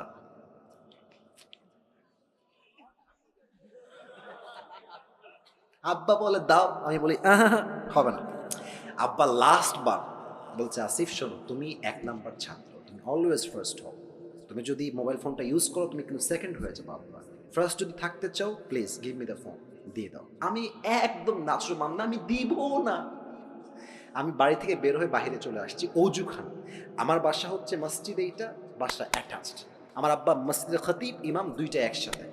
তো আমার আব্বা বাড়ি থেকে বাহিরে চলে আসছে, আব্বা মোবাইলটা দাও, চলো আমরা একসঙ্গে খানা খাই। মোবাইল কিন্তু আমার পকেটেই আছে। আমি বলছি, নাই, দাও দাও। দিব না। এই যে দিব না, মার এমন মার দিয়েছে, আমি একটা থাপ্পড় উল্টে পড়ে গেছি। আমাকে থাপড়াইতে থাপড়াইতে বাড়িতে নিয়ে গেছে। চল, আমি তো টের পাচ্ছি না কিরে হইল কি আমার সাথে এটা, কারণ জীবনে মায়ের খাই নাই, তো এই প্রথম মায়ের খাইতেছে জীবনে। মারতে মারতে বাড়ি পর্যন্ত আমাকে নিয়ে গেছে। বিশ্বাস করেন, এটা আমি মজার জন্য মোটেও বলছি না, তোমাদের শিক্ষা আছে এখানে। তো আমাকে যখন আব্বা মেরেছে, আমি প্রায় 1 মাস কোনো কথা নাই। আব্বাকে দেখলে 14 মাইল দূরে, আব্বাকে দেখলে 10 হাত দূরে, কোনো কথাই নাই। মা বলে, কথা বল তোর বাপ। আমাকে মেরেছে কেন, আমি কথা বলবো না। বিশ্বাস করেন ওই সময় বাপকে ভেবেছি বাপ আমার শত্রু, কেন মারলো আমাকে, শত্রু মনে হয়েছে। বাট এখন বুঝি আমার বাপ ওই দিন আমাকে না পিটাইলে আমি আজকের আসিফ আসিফ হুজুর হইতে পারতাম না, ঠিক কিনা বল? তা বাপ যে তোমাকে মারে, মা যে তোমার ধমক দেয়, তুই কই গেছিলি, বাড়িতে কেন দেরি করে আসলি, রাত বাজে 1টা, তুই দেরি করলি কেন? বাপ মাকে শত্রু ভাইব না, মাথায় রাখবা বাপ মা ধমক দেয় বিধায় তো আমরা মানুষের মতো মানুষ হতে পারি, ঠিক কিনা বলো? আব্বা আমার দোয়া লাগবে। তো আমার অভাব ছিল কি লেভেলের, আমি চাকরি করতাম 3,000 টাকা, মাত্র 3,000 টাকা। আমি যে বাইকে তেল ভরবো ওই টাকাও আমার কাছে ছিল না। আমার আব্বার দোয়ার বদৌলতে আল্লাহ তাআলা আমাকে এত সামর্থ্য দিয়েছে, এতটা বরকত দিয়েছে, যে বরকত দ্বারা স্পষ্ট প্রমাণ বাপ মার দোয়া যার সঙ্গে আছে তাকে কেউ রুখে দেওয়ার সাধ্য রাখে না, ঠিক কিনা বলে? বাপ মায়ের দোয়া, রিদা রব্বি ফি রিদা ইল ওয়ালিদাইন ওয়া সাখতুর রব্বি ফি সাখতিল ওয়ালিদাইন। আব্বা আম্মা খুশি, আল্লাহ খুশি। আব্বা আম্মা নারাজ, আল্লাহও নারাজ। সুবহানাল্লাহ পড়বেন না আপনারা সবাই? আব্বা আম্মার দোয়া লাগবে। 4, দ্যাট ইজ মোস্ট ইম্পর্টেন্ট। 4 হচ্ছে নামাজ লাগবে। আপনারা সবাই মিজানুর রহমান আজহারের নাম শুনছেন না? আপনাদের যশোর তো চেনেন সবাই। আমাদের যশোরে কিন্তু আজহারি সাহেব এই জানুয়ারি 3 তারিখে হয়তো বা আসবে, 4 তারিখে। আপনাদের যারা ঝিনাইদহে আছেন আপনারা যাবেন ইনশাআল্লাহ। এবং আমার তো বিশ্বাস পুরো যশোরের মাটিটা একটা জনসমুদ্রে পরিণত হয়ে যাবে যুবক ভাইরা। তবে হ্যাঁ, আপনারা ঝিনাইদহের মানুষ, কুষ্টিয়া, এদিকে আপনার চুয়াডাঙ্গা, এদিকে যশোর, এদিকে খুলনা। আমি যেহেতু খুলনার সন্তান, এটা আমার কেমন যেন ফিল হয়, যেহেতু আমি খুলনার ছেলে আর খুলনার মাঝেই ঝিনাইদহ পড়ে, যদি আমি খুলনার সন্তান হই, আমি তো ঝিনাইদহের সন্তান যুবক ভাইরা। তো আজহারি সাহেব আসবেন। আজহারি সাহেবের নাম নিয়েছি এটা কোনো শো অফ বা টাইম পাস করার জন্য নয়, একটা কথা প্রশ্ন করতে চাই। আজহারি সাহেব একজন নানা ছিলেন, তার নাম হচ্ছে গোলাম সরওয়ার সাইদি হুজুর। দেখছেন না আপনারা? কেউ কেউ দেখেছেন? দেখবেন যে ওনার চাপ দাড়ি আর চশমা, গোল, এত সুন্দর চেহারা। উনি একটা কথা প্রায় বলতেন, নামাজ নাই যার ঈমান নাই তার। নামাজ নাই যার, মুসলমান হিসেবে পরিচয় দেওয়ার কোন অধিকার তার নাই যুবক ভাইরা, ঠিক কিনা বলো? বলেন তো আমাদের ইসলামের দ্বিতীয় খলিফার নাম কি? ওমরে ফারুক। এবার বলেন সবাই, ইসলামের দ্বিতীয় খলিফার নাম কি? ওমরে ফারুক। ছোট্ট একটা হাদিস বলছি, কেউ ডান বাম হয়ে উঠে যাবেন না, আপনারা স্টিল বসে আছেন। এটাই প্রমাণ ঝিনাইদহের মানুষ আমরা কোরআনকে কলিজার থেকে ভালোবাসি, ঠিক কিনা বলে? ওমরের কাছে একজন যুবক আসছে, তার নাম হচ্ছে আবু লু'লু আল মাজুসি। এসেই বলছে, ওমর তোমার কাছে একটা অভিযোগ আছে, বিশাল লম্বা অভিযোগ আমার। ওমর ডাক দিয়ে বলছে, যুবক ভাই তোমার কি অভিযোগ, তুমি আমাকে বলো, তোমার নাম কি? ডাক দিয়ে বলছে, আমার নাম হলো আবু লু'লু আল মাজুসি, আমি একজন অগ্নি পূজারী, আগুনের পূজা করি। ওমর ডাক দিয়ে বলছে, ভাই অভিযোগটা কি, তুমি আমাকে খুলে বলো। ডাক দিয়ে বলছে, ওমর আমার যে মালিক আছে সে প্রত্যেক দিন আমার কাছে মোট 6 দিরহাম চার্জ করে, বাট আমি আবু লু'লু আল মাজুসি, গরিব ঘরের সন্তান, আমার কাছে 6 দিরহাম দেওয়ার মতো কোনো শক্তি নাই, তুমি কমায় দিয়ে 2 দিরহাম করে দাও। ওমর বলছে, 2 দিরহাম করব কেন? তুমি কি ব্যবসা করো, তোমার ইনকাম কি, কেমনে তুমি কামাই করো, how do you earn the money? তো সে বলছে, আমি মূলত খঞ্জর বানাই। খঞ্জর মানে বাংলাতে বলে চাকু। বলেন সবাই কি? চাকু। আবার ডান হাত দেখেন, খঞ্জর কাকে বলে? এটাও চাকু, এটাও চাকু। আই রিপিট এগেন, আমি আবারও বলছি হাদিসটা প্র্যাকটিক্যালি বোঝাবার সাথে। এটাও চাকু, এটাও চাকু। মাকবাদাতু ফি ওয়াসাতি, হ্যান্ডেলটা হচ্ছে মাঝখানে, বোঝা যায় ধরার জায়গা এটা মাঝে। এটাও চাকু, এটাও চাকু, 2 পাশেই চাকু। এবার সবাই আমার ডান দিকে তাকান, পেটের ডান দিকে। আরব বিশ্বের প্রত্যেকটা সর্দারের পেটের ডান দিকে লম্বা একটা খাপ থাকতো, সবাই খঞ্জরটা ওই ডান দিকেই রাখতো।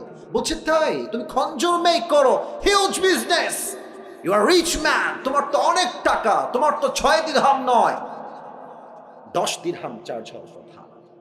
এই কথা শুনে বলছে, ও ওমর আমি চাইলাম বিচার আর তুমি করলা আমার সাথে বেইনসাফি। ও আচ্ছা আচ্ছা, সবাই যেহেতু মুসলমান ঘরের সন্তান তাই তুমি সবার সঙ্গে নরম, আর আমি যেহেতু কাফেরের সন্তান, তাই তুমি আমার বেলায় গরম অমর, তাই না? তোমার বিচার আমি একাই করবো, একাই আমি এনাফ। ধমক দিয়ে বের হয়ে গেছে। বিশাল লম্বা রাত, শীতকাল। অমরকে হত্যা করার জন্য বিশাল লম্বা একটা খঞ্জর সে বানিয়েছে, জাস্ট অমরকে হত্যা করতে চায়। তো খঞ্জরটা বানিয়ে পেটের এখানে ডান দিকে রেখেছে। এবার বলেন তো, শীতকালে ঠান্ডা লাগলে আমরা কি যেন মুড়ি দেই? সবাই বলেন তো। চাদরটা আমি আবার পড়লাম, কারণ হাদিসটা প্র্যাকটিক্যালি বোঝাতে চাই, একদম বাস্তবিক প্রেক্ষাপট থেকে অভিনয় করে। দেখেন, পেটের ডান দিকে খঞ্জর। এবার সে দুইটা চাদরের পাট এমনে ধরেছে, উপর থেকে নিয়ে চাদরটাকে এমনে দিয়েছে, মেয়েদের নিকাবের মতো, এই পর্যন্ত, ভুরু পর্যন্ত। আচ্ছা, আর এটাকে এমনে দিয়েছে, আর এই ডান দিক থেকে নিয়ে এটাকে পুরো ঢেকে দিয়েছে, জাস্ট চোখ দেখা যায়। and no one can see his face except his eyes, চোখ ছাড়া ফেস কেউ দেখতে পারবে না। পুরোটা ঢেকে আজান দিয়ে দিয়েছে।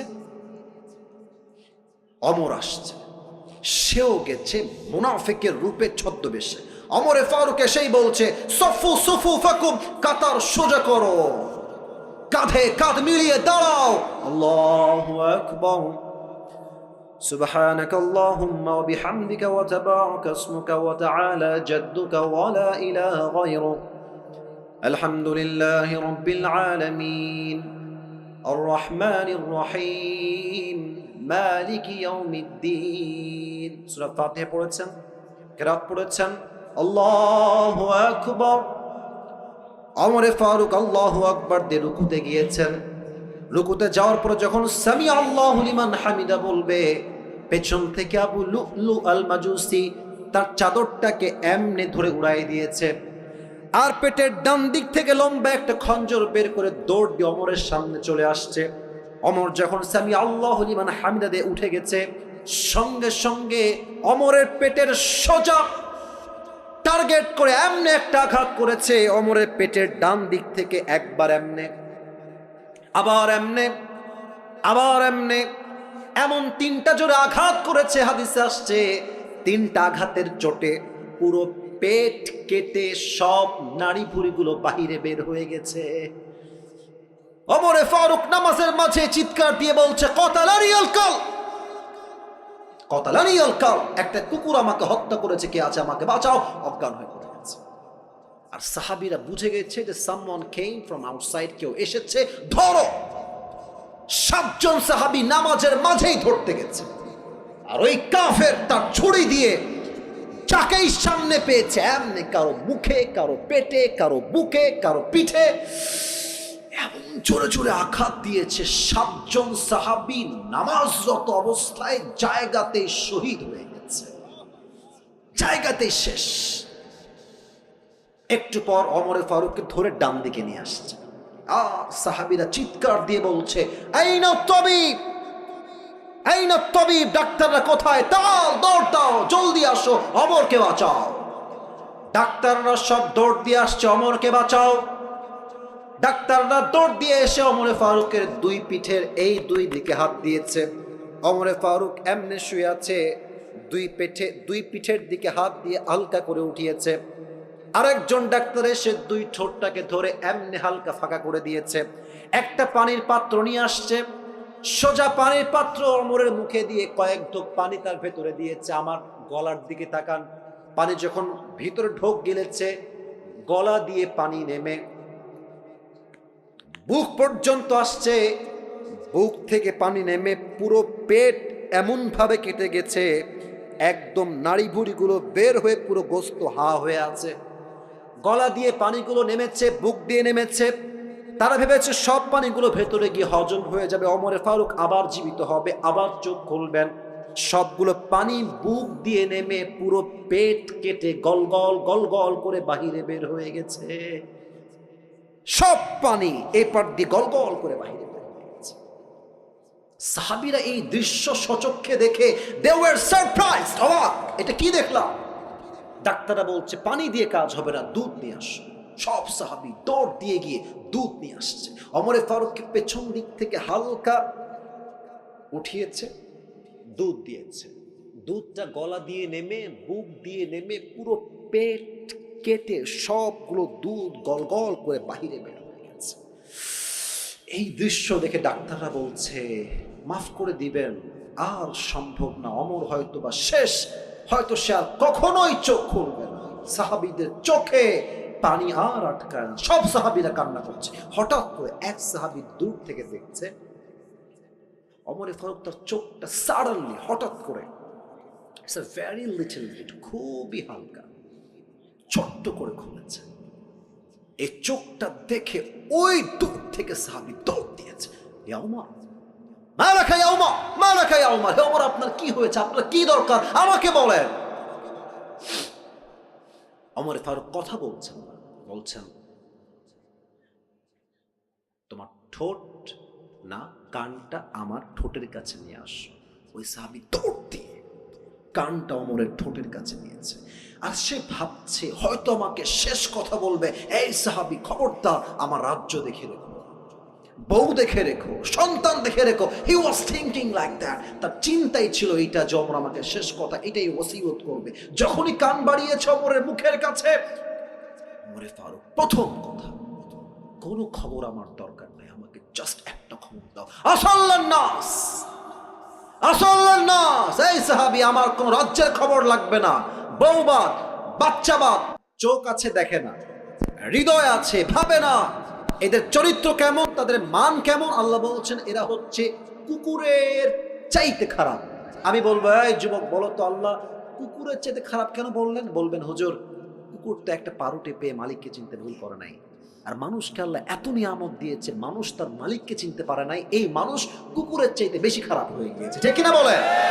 এক নাম্বার আত্মার পরিশুদ্ধি, দুই নাম্বার যে আল্লাহকে পেতে চায় তার কি লাগবে? নবীর ভালোবাসা। বলেন সবাই কার ভালোবাসা? তিন নাম্বার যেই বান্দা আল্লাহকে পেতে চায় তার জীবনে আব্বা আম্মার দোয়ার দরকার, বলেন সবাই আছে না নাই? চার নাম্বার যেই বান্দা আল্লাহকে পেতে চায় তার জীবনে নামাজের দরকার, সবাই বলেন আছে না নাই?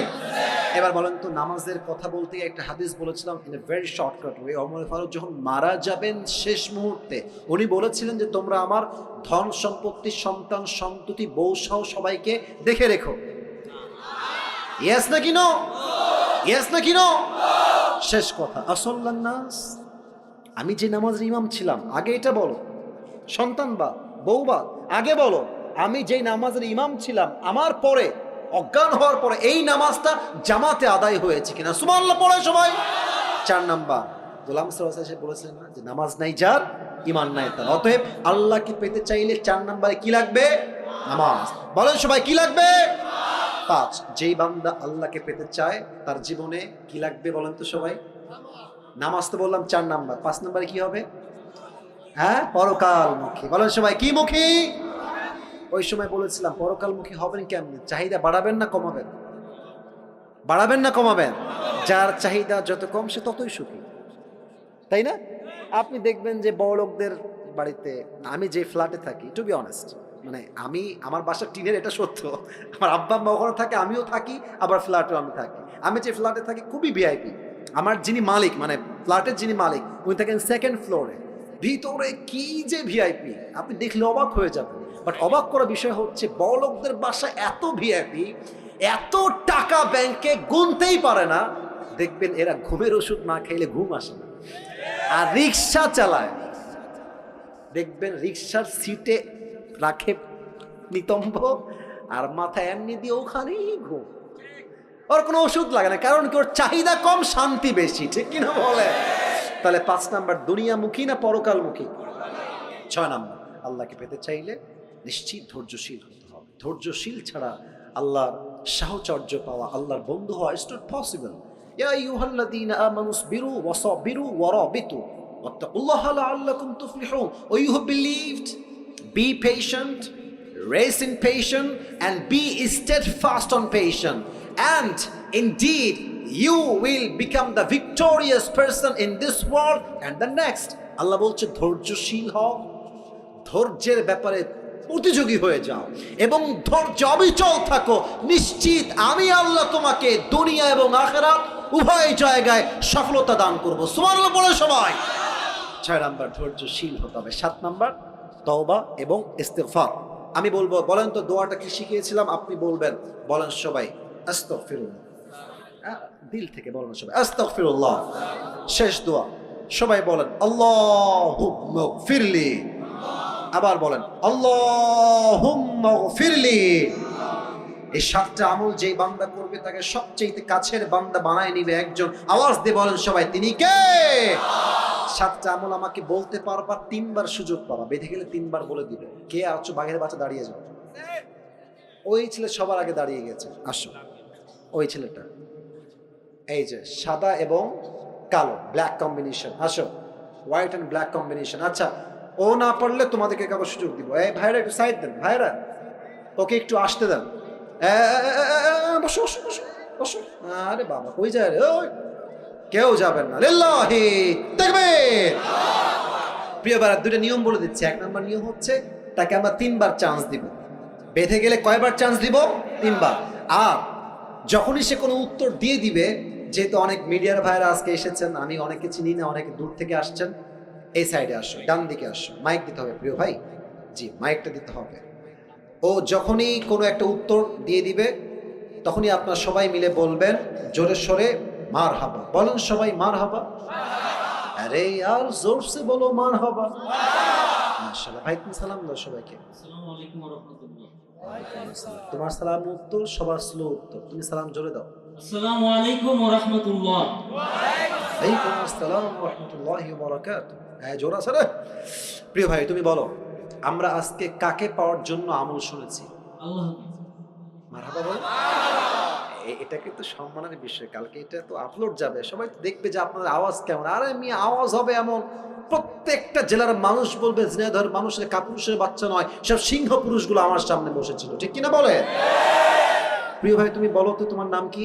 মোহাম্মদ জাহিদ হাসান। জাহিদ হাসান। বলো তুমি, আল্লাহকে পাওয়ার জন্য আজকে আমরা মোট কয়টা আমল নিয়ে আলোচনা করেছি? তোমার কোনো ভয় নাই, বাঘের বাচ্চা তুমি, মানে খুব সাহস নিয়ে কথা বলবা। বলো তো, আল্লাহকে পাওয়ার জন্য প্রথম আমলের কি দরকার? অন্তরকে পরিশুদ্ধ করতে হবে। বলো তো, অন্তর মোট কয় প্রকার? 3 প্রকার। আরে ভাই কর মারহাবা। 3 প্রকার কি কি? সুস্থ, অসুস্থ আর মৃত। এই তো বাধে না রে, তো লস হয়ে যাবে নাকি রে? আচ্ছা ঠিক আছে, তুমি বলো একটা ব্যাখ্যা বলো। অসুস্থ আত্মা যাদের, তাদের কি লাগে, তাদের সমস্যা কি? সবকিছু ভালো লাগে, সত্যটা ভালো লাগে, মিথ্যাটা ভালো লাগে। মারহাবা বলো সবাই। অসুস্থ আত্মা, ভালো কাজও ভালো লাগে, খারাপ কাজও ভালো লাগে। হয়ে গেছে, 1 নম্বর তুমি পাস, 100তে 100 পেয়ে যাও। এবার বলো, আল্লাহকে পাওয়ার জন্য 2 নম্বর আমলটা কি ছিল? নবীজিকে ভালোবাসতে হবে। ভাবসা খারাপ। তুমি বলো তো একটা কথা, আউট অফ সিলেবাস, এটা আউট অফ সিলেবাস কোয়েশ্চেন। মনে করো আমার দাঁড়িয়ে আছে, কোনো মেয়ে বললো একে বিয়ে করবো না, আমার চিন্তা কি হবে? তাকে আমি বলবো যে যার দাঁড়িয়ে আছে সে অবশ্যই হ্যাঁ হ্যাঁ পারবে পারবে পারবে। আল্লাহ পাক রব্বুল আলামিনের আসল গোলাম, অথবা তিনি আল্লাহকে ভয় করেন। হ্যাঁ বলো সবাই মারহাবা। মানে তুমি বিয়ে করবে না তো কি হয়েছে? আমি আল্লাহর গোলাম, আমি আল্লাহর গোলাম হিসেবে বলছি, যে বিয়ে করতে চায় না সে আমার বউ হওয়ার যোগ্যতা রাখে না, ঠিক কিনা বলেন? আল্লাহ রসুলের ভালোবাসা 2 নাম্বার। 3 নাম্বার আমল কি ছিল? বাবা মাকে ভালোবাসতে হবে। আরে বলো সবাই মারহাবা। 4 নাম্বার আমল কি ছিল? নামাজ, 5 ওয়াক্ত নামাজ জামাতের সাথে আদায় করতে হবে। আচ্ছা বলো তো, ওমরে ফারুক তার জীবনের শেষ মুহূর্তে ওই সাহাবীকে কি বলেছিল? তিনি বলেছিলেন, আমি যে আমাদের জামাতের ইমাম হিসেবে জামাত পড়াছিলাম, সেই জামাত নামাজ জামাতের সহিত আদায় হয়েছে। আল্লাহু আকবার। জেনারেল ব্যাকগ্রাউন্ডের ছেলেও কিন্তু আলেম না, একদম সাধারণ ছেলে। বলো সবাই দিল খুলে মারহাবা। আচ্ছা নামাজ নিয়ে শেষ। 5 নাম্বার আমল কি লাগবে? পরকালমুখী হতে হবে। শোনেন, ও ভয় পাচ্ছে, আমি দেখতে পাচ্ছি ওর হাত। না এটা কোনো বিগ ডিল না। আসলে কি জানেন, এতগুলো ক্যামেরা, এই মুরব্বীরা স্যাররা বসে আছে, আমি আছি, এতগুলো মানুষ সামনে, ও যে দাঁড়িয়েছে এটাই প্রমাণ সে বীর পুরুষের সন্তান, ঠিক কিনা বলে? 5 নাম্বার পরকালমুখী শেষ। 6 নাম্বার আমলটা কি? ধৈর্যশীল হতে হবে। আমি নাকি 3বার চান্স দিব, তো একবারও নিল না ভাই। আচ্ছা আমি তো বোকা সেজে গেলাম। আচ্ছা এবার তুমি 7 নাম্বার আমলটা, 2টা দোয়া খুবই সংক্ষেপ শব্দে শিখিয়েছি, দোয়াগুলো বলতে পারবা? আস্তাগফিরুল্লাহ, আর একটা হচ্ছে আল্লাহুম্মা গফিরলি। আরে মারহাবা, আল্লাহু আকবার। দিল খুলে তাকবীর দেন, লিল্লাহি তাকবীর। 1 একটাও বাধে নাই। দেখেন ও কিন্তু সিরিয়াল কোনো নড়চড় করে নাই, মানে আমি যেমনি যেমনি সিরিয়াল মেনটেন করেছি, আমি আগে দেখি নাই। আমি এই ওয়াজটা আরো কয়েক জায়গায় করেছিলাম, অনেক আগে করেছি, এই মাসে খুবই কম করেছি, বাট আমি দেখেছি যারা বলেছে উল্টা পাল্টা সিরিয়াল, কিন্তু ও আমি যেই সিরিয়াল মেনটেন করেছি তাতেই বলেছে, এটাই প্রমাণ ওর ব্রেইন ভালো যুবক। আর ঠিক আছে না?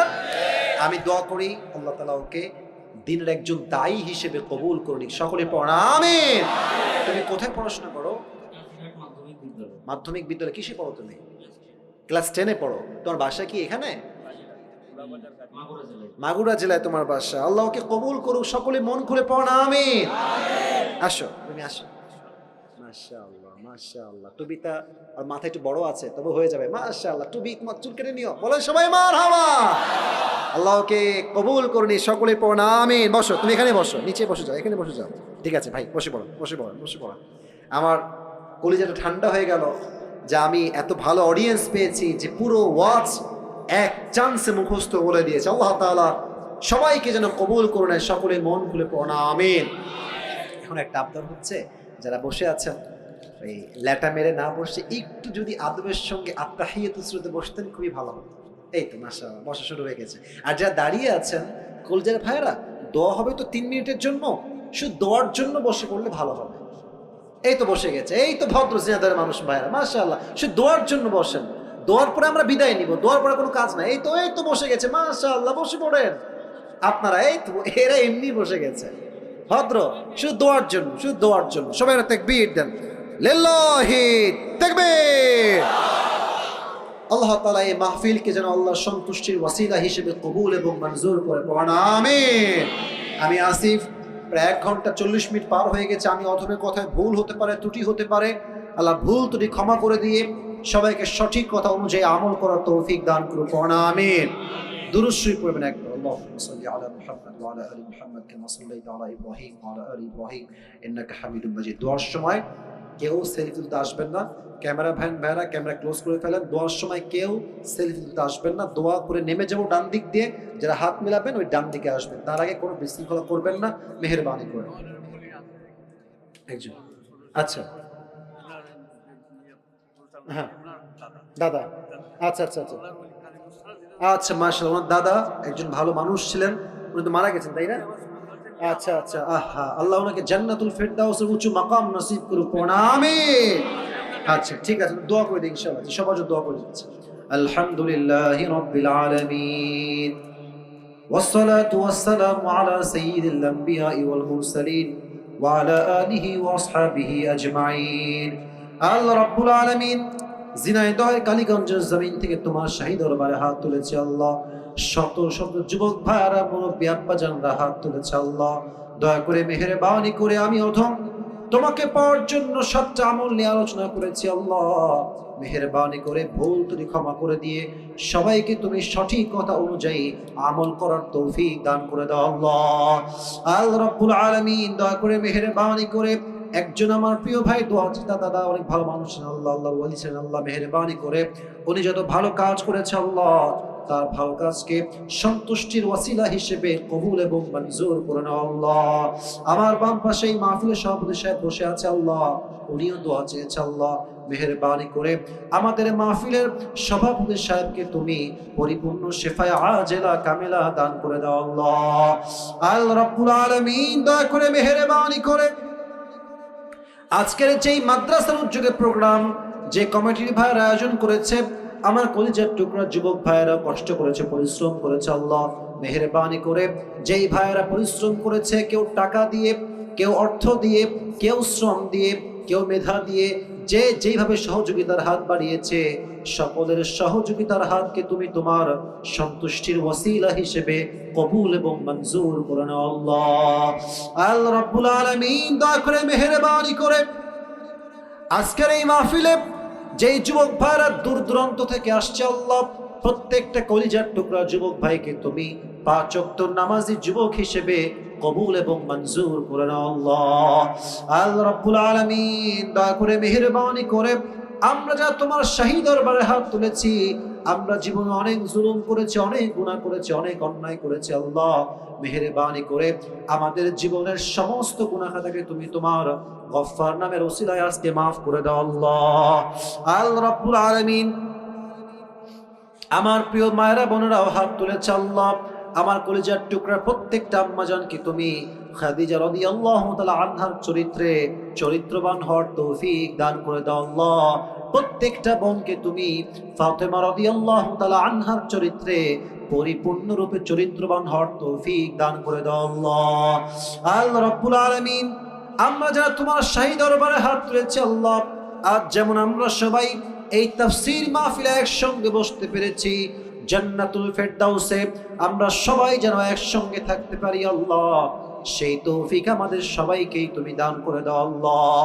আল্লাহ রাব্বুল আলামিন, দয়া করে মেহেরবানি করে আমাদের মাঝে অনেকে অসুস্থ রয়েছে আল্লাহ, মেহেরবানি করে সবাইকে তুমি পরিপূর্ণ শেফায়ে আজলা কামেলা দান করে দাও আল্লাহ। আল্লাহ রাব্বুল আলামিন, এই মাদ্রাসা যে প্রোগ্রামটা আয়োজিত হয়েছে আল্লাহ, এই মাদ্রাসার প্রত্যেকটা সন্তানকে তুমি যুগ শ্রেষ্ঠ আলেম হিসেবে কবুল এবং মঞ্জুর করে নাও আল্লাহ। এই মাদ্রাসার যত অভাব রয়েছে আল্লাহ, তুমি তোমার গায়বী খাজানার থেকে সমস্ত অভাবকে দূর করে দাও আল্লাহ। রব্বানা তাকাব্বাল মিন্না ইন্নাকা আনতাস সামিউল আলিম ওয়া তুব আলাইনা ইন্নাকা আনতাত তাওয়াবুর রহিম। সুবহানা রাব্বিকা রাব্বিল ইজ্জাতি আম্মা ইয়াসিফুন ওয়া সালামুন আলাল মুরসালিন والحمد لله رب العالمين।